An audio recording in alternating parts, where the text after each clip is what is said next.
Hi, I'm Ms. Collier, and on today's episode of the Tortilla Cat Files, we're going to talk about the Boston Tea Party.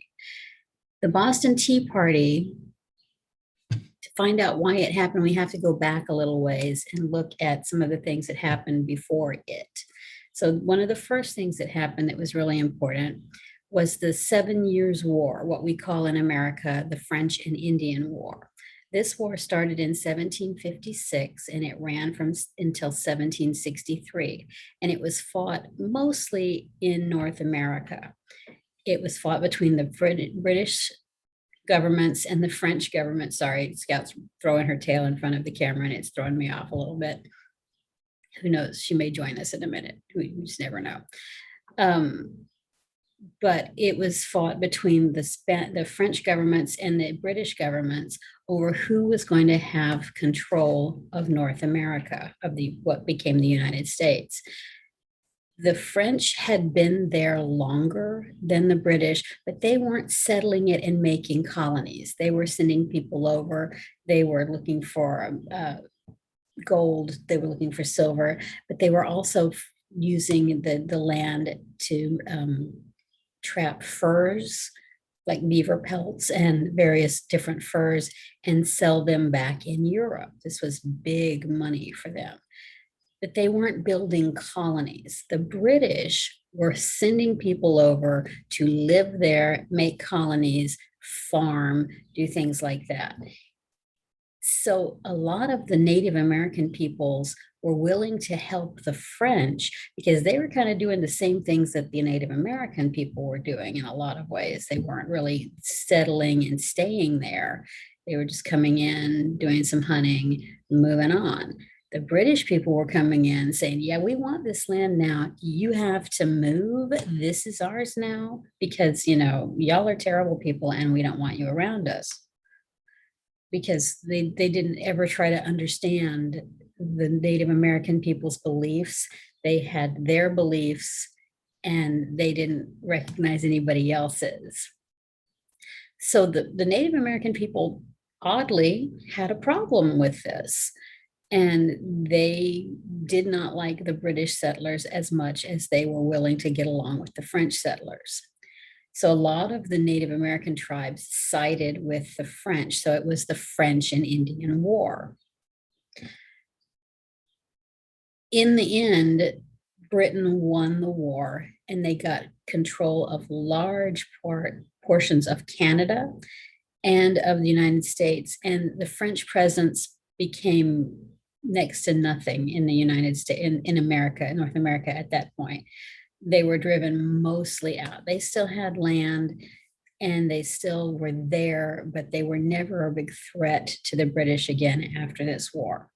That war went on for about 7 years and it was expensive because it was being fought in North America and the British were having to send soldiers to North America, which was a long way from Britain. And then they had to feed them and take care of them and, and deal with all of these soldiers. And it was expensive. And the British people were like, we shouldn't have to pay for this. This is for all those people over there in North America. Let them pay for it. We don't want to pay for it. This was their war. We don't want to, and the people in the colonists, they didn't want to pay for it either. So the British began to pass taxes, new taxes, to help pay for this war.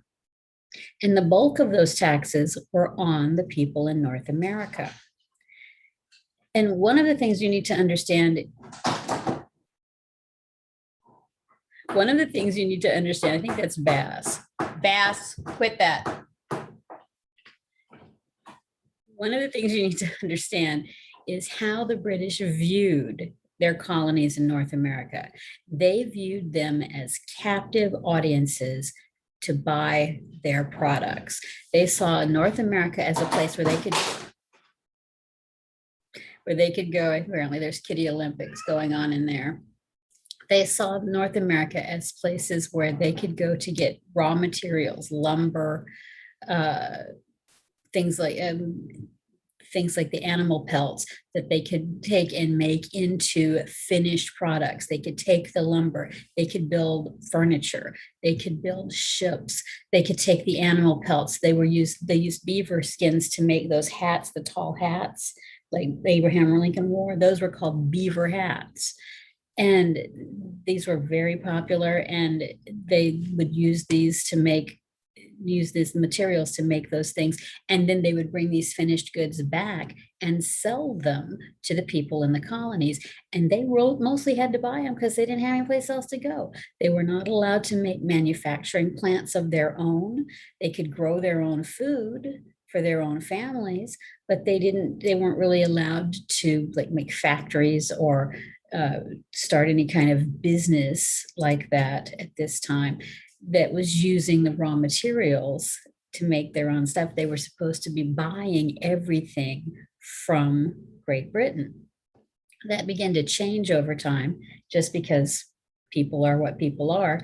And they see, hey, I can make money making barrels and selling them. And they would start doing stuff like that. So then the British began taxing all of this because now they're not making as much money.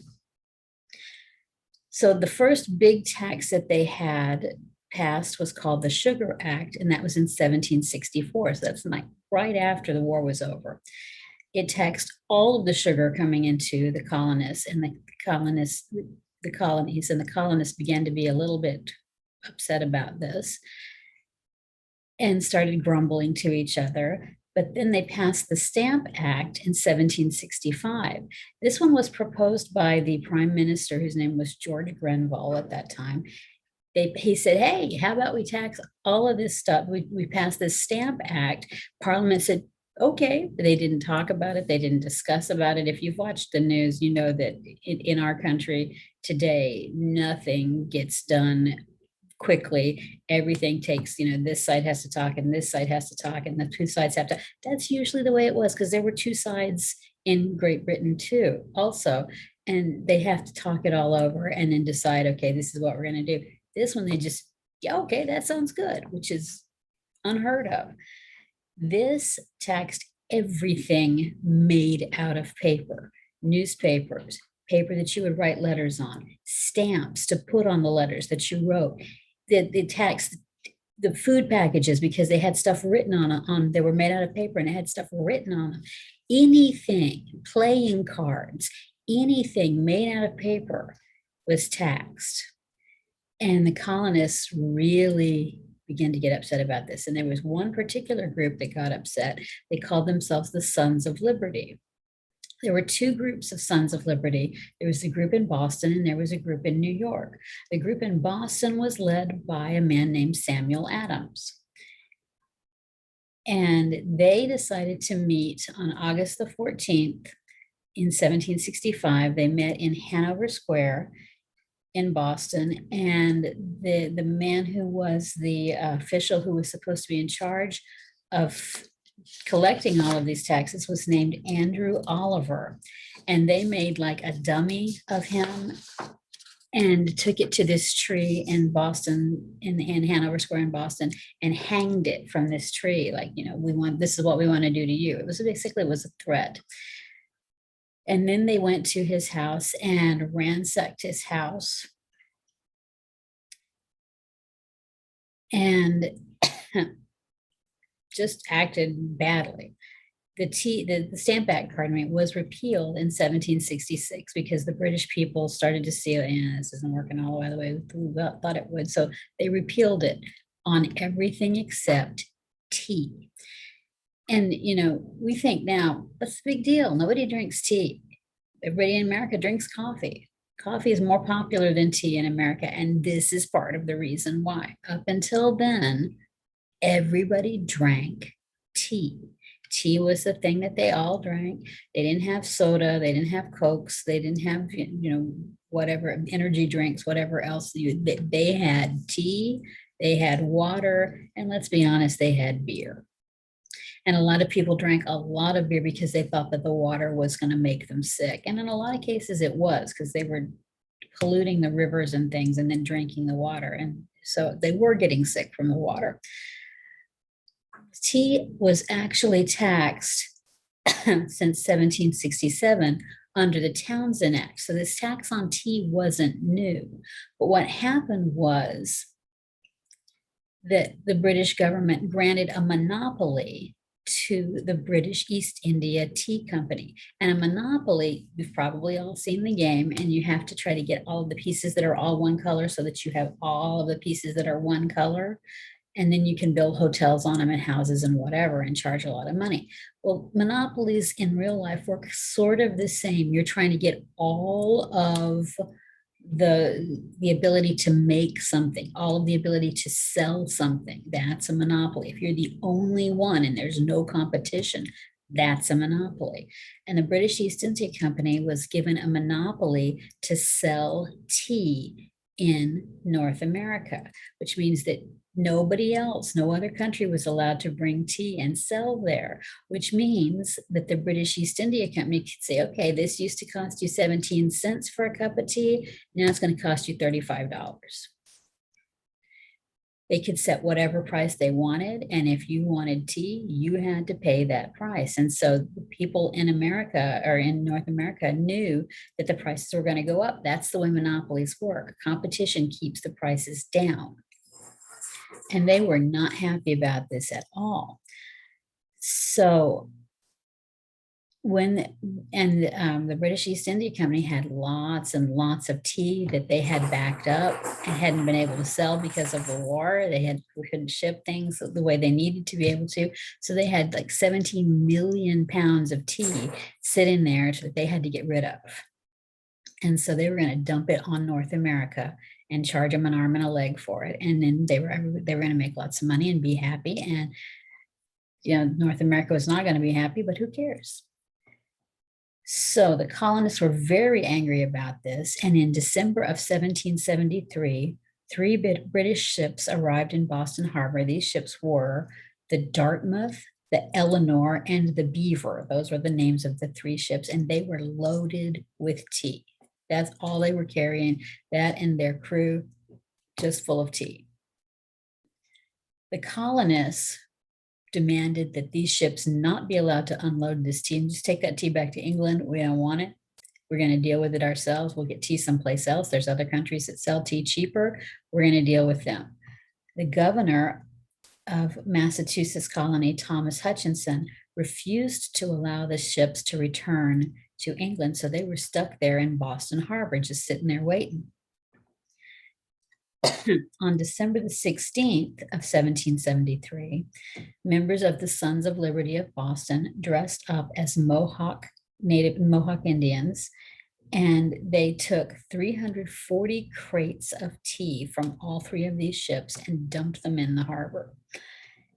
This was 92,000 pounds of tea. This is a tea bag, right? You've seen tea bags. This was enough tea. Let me look at my figures to make sure I'm telling you right. This was enough tea to make over 18 million tea bags. It's a lot of tea.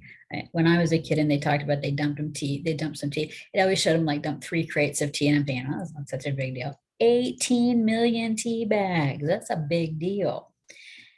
This tea was worth in those days about $18,000, which in today's money would be worth over $1 million. The British East India Company was furious about this because here's all this money and this tea's in the water and they can't use it. Parliament was outraged. Parliament's the government of England, and they passed the Coercive or Intolerable Acts, which included quartering soldiers in homes in North America, in the colonies, where the soldiers would come to a house and say, look, we need a place to stay. We're staying here. By the way, breakfast, we want breakfast tomorrow at 6. Make sure we have that. And the people had to take care of these soldiers and feed them. They couldn't say, no, you can't stay here. They couldn't say, no, we're not going to feed you. And, oh, hey, yeah, are you going to pay for this food? No, we don't have to pay for this food. This was the Quartering Act. And this was the final straw for a lot of colonists. And this is what began to really lead to calls for independence. Remember, all of these people were English citizens. British citizens. They had been born, a lot of them had been born in North America, but they still considered themselves to be English or British citizens. This is the first time that people really start talking about, you know what, maybe we don't need them anymore. And that's where the calls for action begin to happen. That's all we're going to talk about today. We'll talk about something later, and something else in the next episode. I haven't decided what it's going to be yet. I need to look at my list of things that people have asked me for. If you can think of anything that you would like me to talk about, please make a comment. If you like this video, please like it and share it with your friends. Thank you for everybody that's subscribed. And thank you for people that have commented and told me that, you know, people that are former students, especially that I hadn't seen in a while. Thank you for that. If you would like to get in touch with me, you can comment here in the comments, or my email for this account is tortillacatfiles@gmail.com. Thank you, and I'll see you next time. Bye-bye.